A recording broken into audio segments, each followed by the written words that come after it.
You mentioned the Bible. You've been talking about how it's your favorite book. And you said, I think last night in Iowa, some people are surprised that you say that. I'm wondering what one or two of your most favored Bible verses are and why. I wouldn't want to get into it because to me that's very personal. You know, when I talk about the Bible, it's very personal. So I don't want to get into verses. I don't want to get into... There's no verse that means a lot to you that you think about or cite? The Bible means a lot to me, but I don't want to get into specifics. Even to cite a verse that you like? No, I don't want to do that. You're an Old Testament guy or a New Testament guy? Probably equal.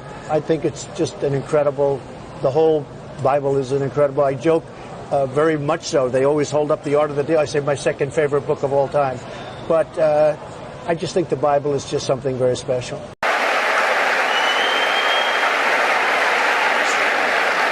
So we've got people lined up for questions. I just got one more, because you used the word Christian. Have you ever asked God for forgiveness? That's a tough question. I don't think in terms of, I'm a religious person.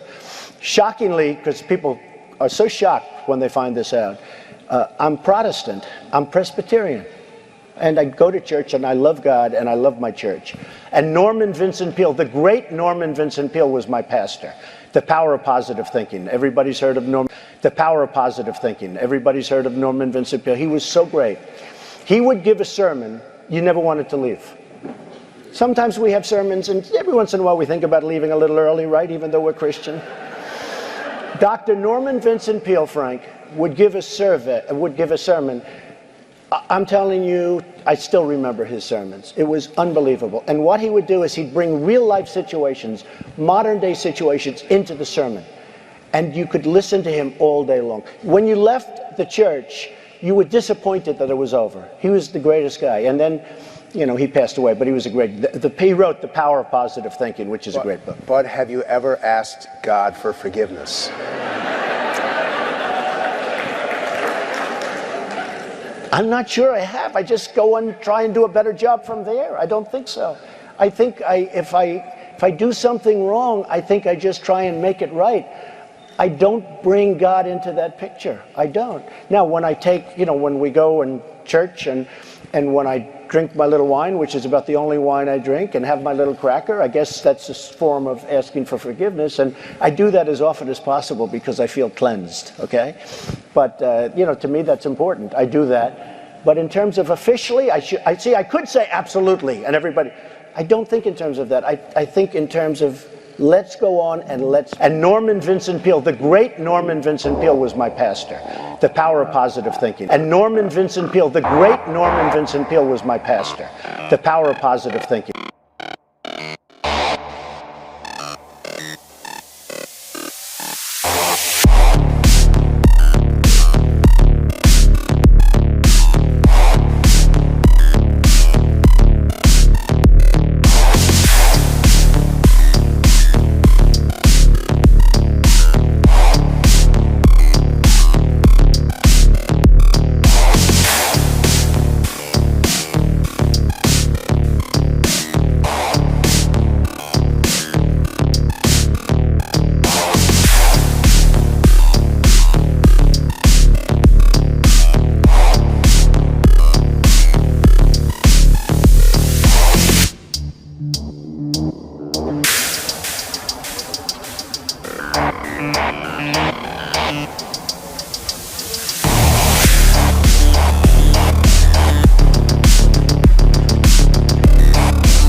Showing you a video I put up several months ago that was called Trump Will Usher in the 7 Noahide Laws, or the One World Religion. Now, a lot of people didn't like that because Trump was here to save the world. Remember, Trump was not one of them. Trump isn't one of the elite. Trump is for people like us.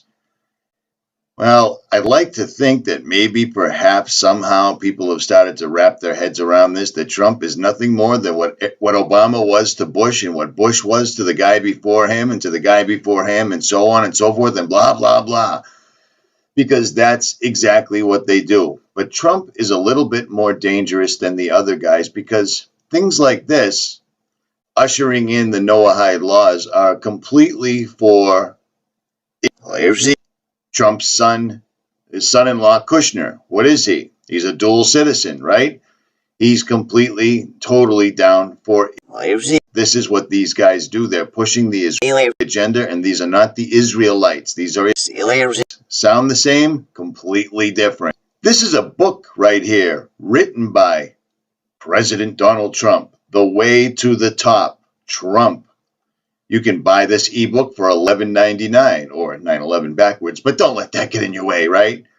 Let's look at a few things. 4 people have given me sound nuggets of wisdom that have helped me keep my business in perspective.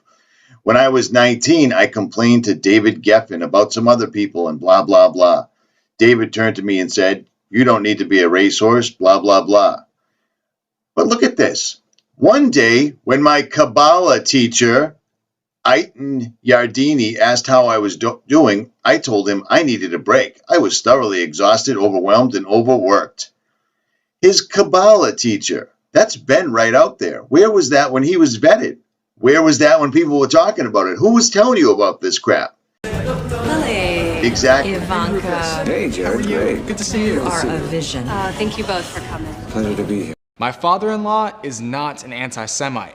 That is how Jared Kushner opened a letter to the public about his father-in-law, Donald Trump, who's received a flood of criticism for a tweet that showed Hillary Clinton in front of a pile of money and what looked like a Star of David. Kushner went into his family's background with the Holocaust to argue there's a difference between actual dangerous intolerance and what he called accusations of racism to score political points. Ultimately, Kushner's main argument was he knows Trump while the media doesn't. He was partly addressing Dana Schwartz, a journalist at the newspaper Kushner owns. In her open letter published the day before Kushner's, Schwartz noted Trump edited his tweet, replacing the star with a circle, but he also added the hashtag #AmericaFirst, which was the name of a movement led by white supremacist Charles Lindbergh during World War II. Trump's original tweet was actually a repost. The meme with the star was published beforehand on a neo-Nazi internet message board. Kushner argued his father-in-law has staff who tweet for him, and while they might have been careless, they don't poll test every statement Trump makes. For her part, Schwartz says she doesn't believe Trump is anti-Semitic. The problem for her is Trump didn't condemn those who are. Instead, he condemned the media. Trump said Wednesday deleting the alleged Star of David tweet was a mistake and called those who were offended by it sick. For Newsy, I'm Ryan Beek.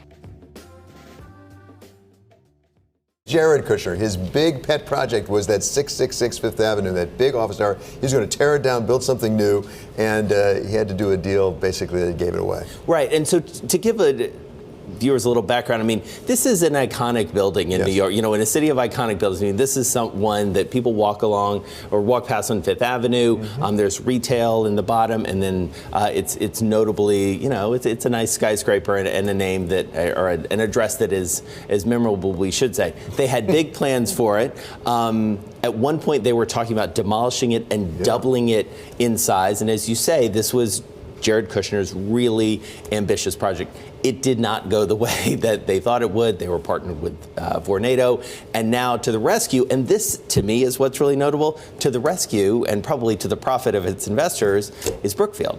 Yeah, Brookfield stepped into it and basically said, we'll take it for a 99-year lease. Right. And basically, we'll take over the debt and we're not going to pay anything. And notably, they are paying this rent. They are paying a huge portion of the rent. Right.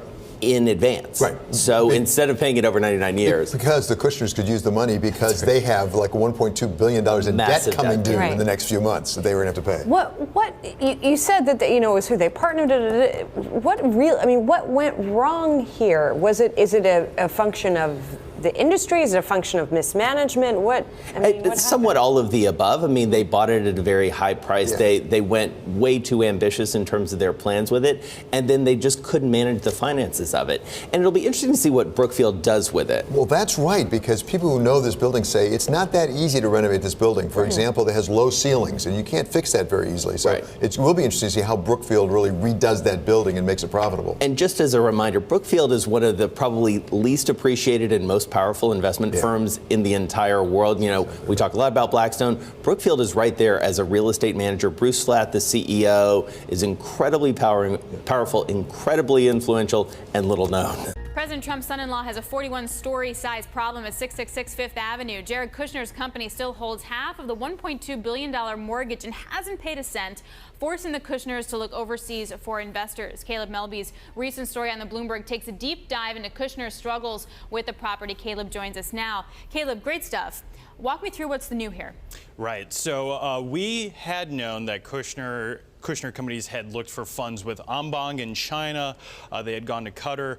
This story reveals that they also talked to a developer in Saudi Arabia. They went to the Korean Sovereign Wealth Fund, talked to some Israeli banks and insurers as well, trying to find one of two things: either a way to refinance the mortgage on that tower, or in most cases to buy into this very expensive, very grand redevelopment plan they have for the building.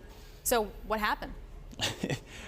Nobody's committed any funds yet, and they're still looking. How much time do they have? The mortgage is due February 2019, and we got to talk to the president of Kushner Companies, Laurent Morali, and he'll tell you that that's plenty of time in real estate finance to find someone to do this deal with them. But they've also been looking for a long time already.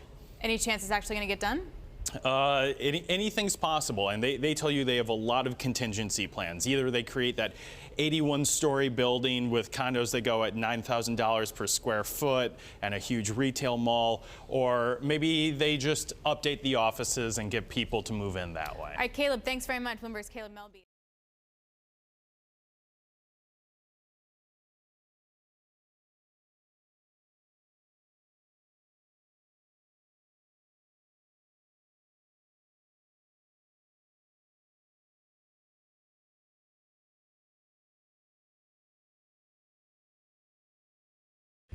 As far as settlements, I'd like to see you hold back on settlements for a little bit.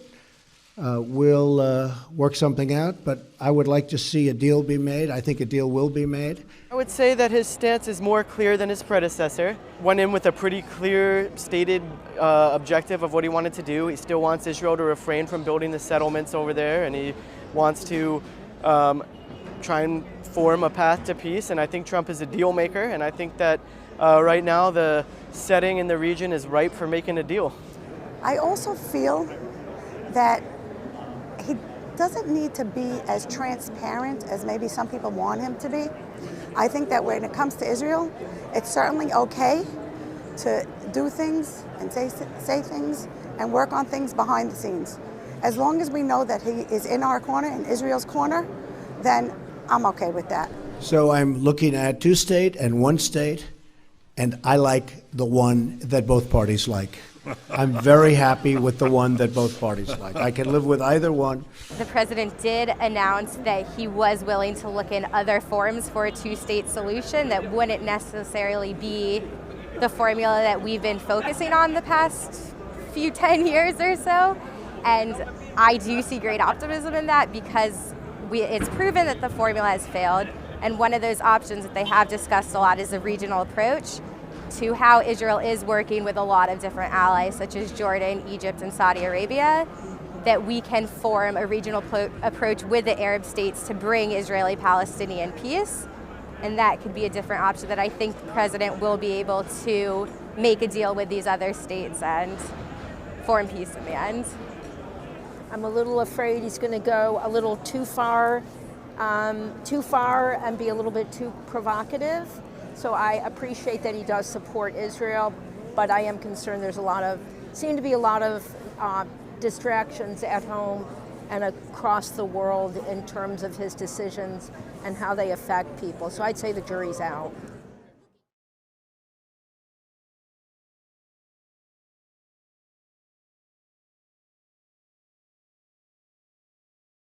Okay. Wait. So this is the mold. Okay, this is the original mold of the second Cyrus Trump temple coin. And as you can see over here, let's see what we have. Okay, first of all, we have over here in Hebrew, Lemalot 70 Shana, to fulfill 70 years. The original verse, to fulfill 70 years, is when the Jews went out to exile, to the Babylonian exile. They were there for 70 years. And after 70 years, King Cyrus said, God, the Lord of the world, gave me permission to let you, the Jews, come back to the land of Israel. And look what he said. And he charged me to build him a house in Jerusalem. That happened about 2,500 years ago. And now, 70 years, for the state of Israel, something happened again. one of the biggest leaders of the world, again, President Donald Trump, and here we see the seal of America, he again recognized Jerusalem as the capital of Israel, of the state of Israel, of the people of Israel. And he also built a house in Jerusalem. But we don't want only the embassy. We hope, just as King Cyrus pushed us, the Jewish people, to rebuild the temple, we hope all the 70 nations and President Donald Trump, after he recognized Jerusalem as the spiritual, holy capital of the land of Israel, of the state of Israel, he will help us, the Jewish people, rebuild the third temple. And that's why we have the seal of America, the original Persian Empire. Christianity and Islam and all the monotheism religious has a very, very important role to unify everybody, to worship the true living God, and to prosper and thrive according to God's will. It's so simple. Do you think that the Vatican Pope Francis, he seems to have a similar message? Do you think that that Rome will go along with this too? Do you think this is... No, I don't think so. In the U.S. there are 30,000 denominations of Christianities. So according to what we received, part of them will be part of the redemption, part of them no. It's very, very simple. So whomever will accept to be exactly as the nations, whomever will come as a person to come to be to worship God, he will be part of the redemption. As simple as that. Just look around you. Look who's sitting here. And where are you from? Jamaica. And you're from the USA. And you're from Argentina. Argentina. And where are you from? Guatemala. Look at this. Look at this. And we have somebody from India. It's unbelievable. Here, in the center of Jerusalem, I'm surrounded people from other nations, and we're all talking about one thing, of the importance of Jerusalem, and the importance of peace, and the importance of the Geulah of redemption. So we're part of a prophetic process. That's what it's all about. And this president, he understood when nobody else understood. He understood we're not talking politics. We're not talking politics. We're talking Torah. We're talking prophets. That's what it's all about. And once we understand it, and I think he understood it, maybe he can't say it, but he knows. And he's pushing us. He's pushing us. And the whole world is there. Can I ask, where are you from? England. England, okay. So yeah, England also. Can I ask, you said earlier that some of the temple is ready to be built in a prefab state. Is that true? Do you have part of the temple already built? And it's exactly what we said before. It's not enough to pray for the temple. And if you pray for something, you have to believe.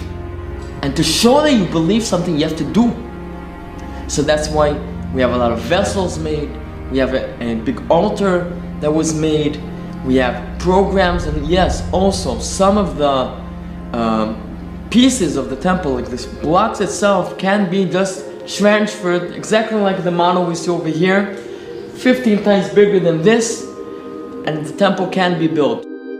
As Trump says, every nation will keep his language, his culture, his beliefs. It's not globalization. Okay. It's to walk one God on Temple Mount. What is a Muslim? Let's talk. What is a Muslim? Muslim in the Hebrew world is perfect.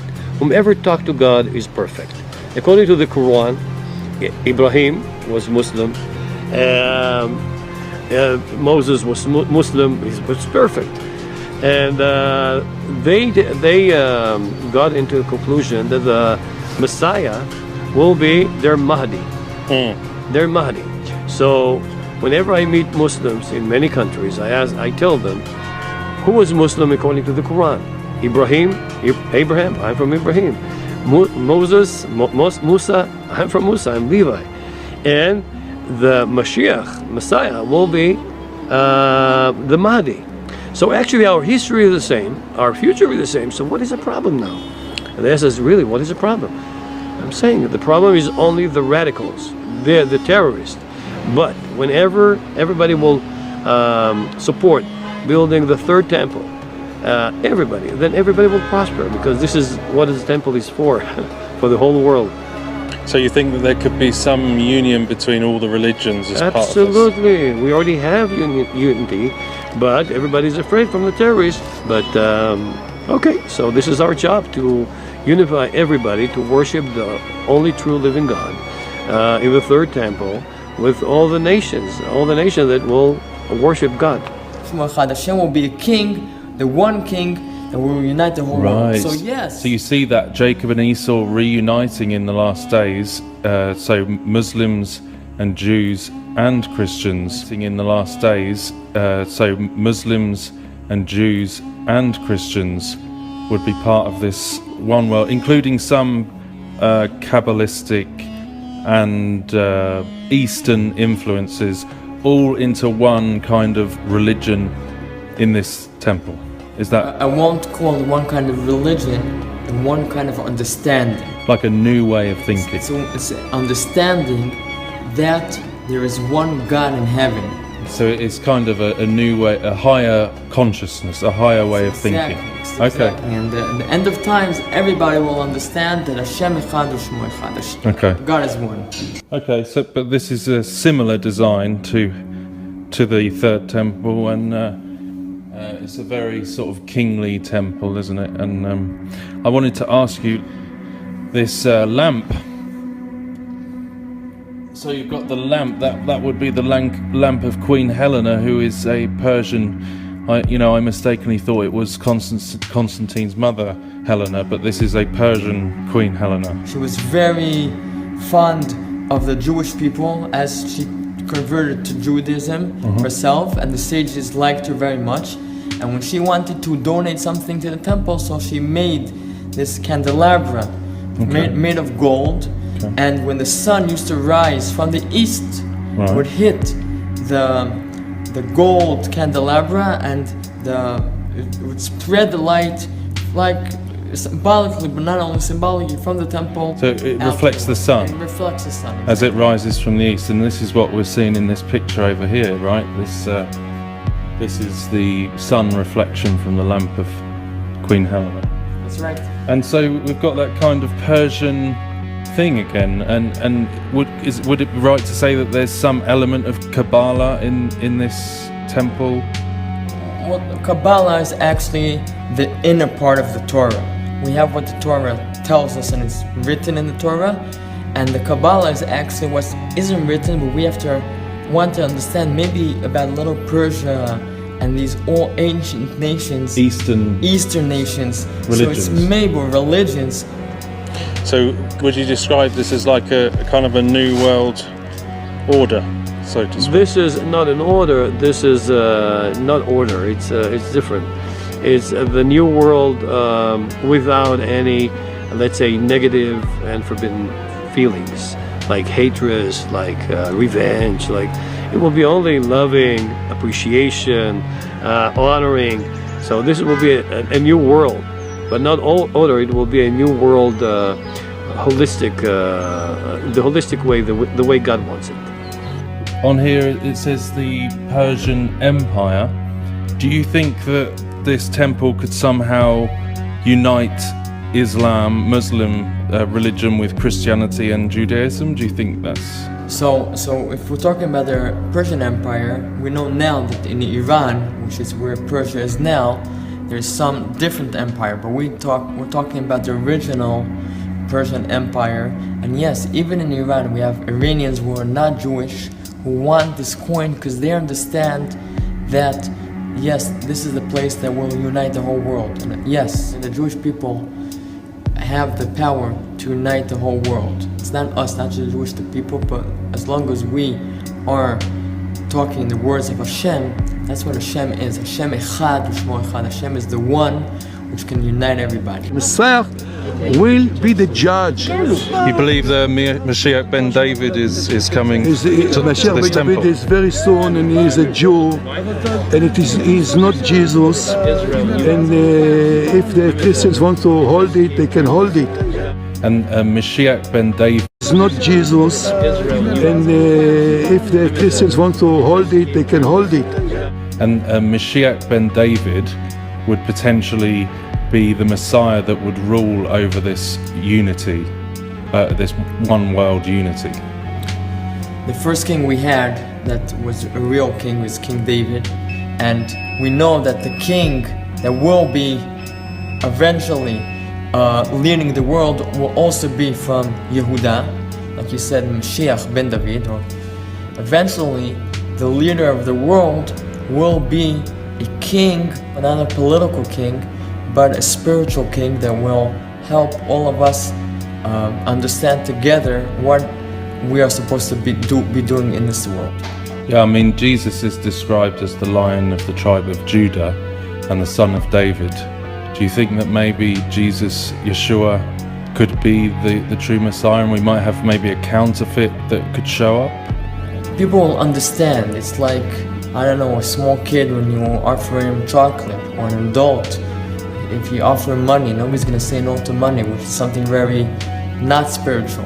When we have the right understanding of what's important in the world, it'll be obvious to all of us that that's what we want. Everybody will be running after spirituality. So when that time comes, everybody will want it.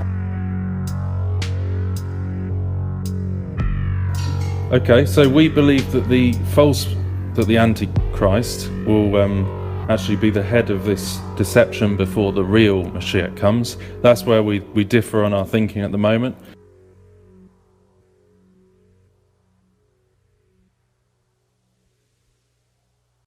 It says in the Temple Institute that there's going to be a Sanhedrin court.